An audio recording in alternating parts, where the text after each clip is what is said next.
Hi everybody, welcome to Fire with Dr. Ninja Turtle.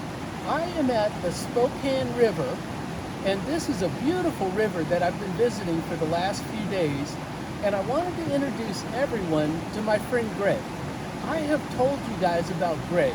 This is the guy that fed me when I came out of the homeless shelter, because I've always talked about him, but no one's ever actually met him.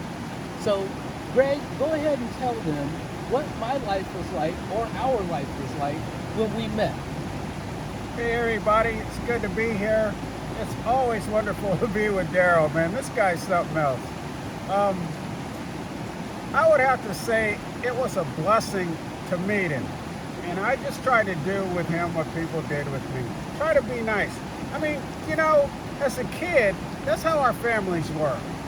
Your neighbors were your friends, and you helped each other, you know.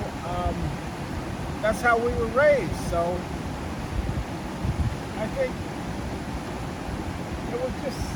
it was a connection between us right off the bat, you know. And I think we've had fun together over the years. We've talked about things over the years. You know, life can be a little tricky sometimes, but you pull through, and it's been a true blessing to have a friend like this and to be a friend to someone. You know, that's where I find some personal value, is if I can be a friend to someone. Because, I don't know, just internally, it seems like that's what we have inside of us. We're supposed to share. And I like that. And it allows you to receive. Because this is a generous cat right here, man. He'll do anything for you if you act right.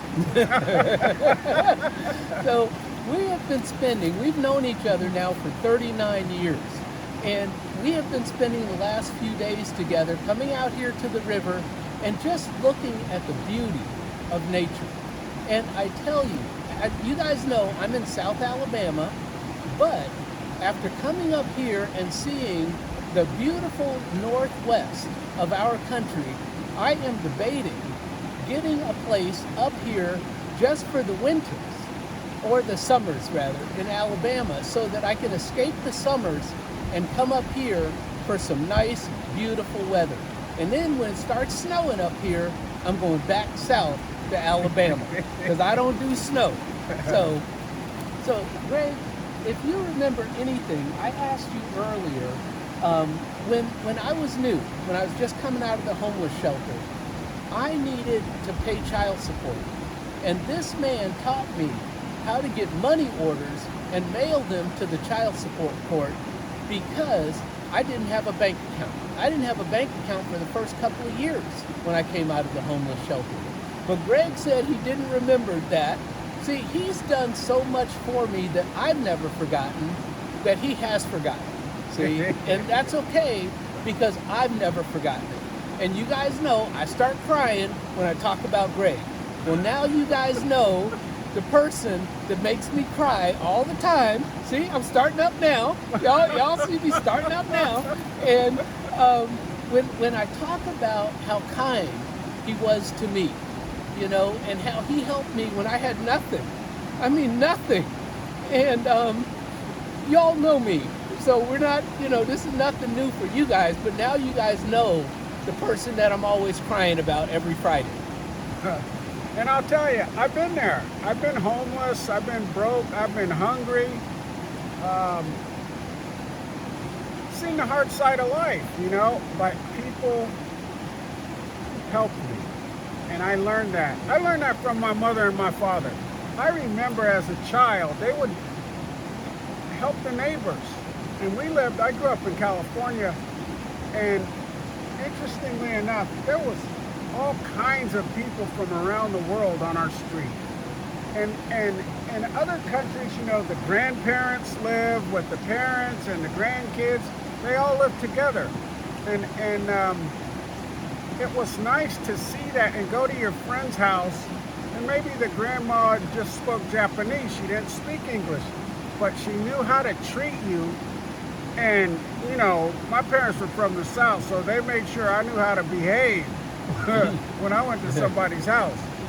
But I think the internal love of humanity that was instilled in us, regardless of the hard times that our parents might have had or that we had. There's a love in us if we allow it, and we can share it with one another. I think it's what matters, you know. I mean, there's 1,000 other things. You got to have an income. You got to have a place to stay. You know, maybe transportation and a career, a family, whatever it is, a business. But internally, honest to God, I think you got to have some love for yourself and for those around you. And I just did what I knew how to do. I can't say it's nothing special, and people did it for me. That's what it was. Somebody did it for me. I was homeless too, you know. And they helped me get on my feet, and I just carried on the way they taught me. Well, I just wanted you all to meet Greg because everybody was saying the source in Hawaii. He was asking me this morning if I was ever going to tell the story about Greg and I said I'm going to make a video of Greg and I. And so this is our last day together, but we're spending it down here at the river and just enjoying the beauty of nature up here in Spokane. And this whole trip has given me new visions for my future. And so I did not have a vision of having another property in a couple of years from now in the Northwest. But now I have that vision. So Greg, you want to say goodbye to everybody? Or? You guys take care, be good to one another. Blessings to all of you. And God bless this guy forevermore. Thank you all for my video today and joining me in Spokane, Washington, where I'm meeting this man after 39 years that we've been together and just having a great week. We've had a great week all week. Thank you all. Bye from Dr. Bye. Ninja Turtle.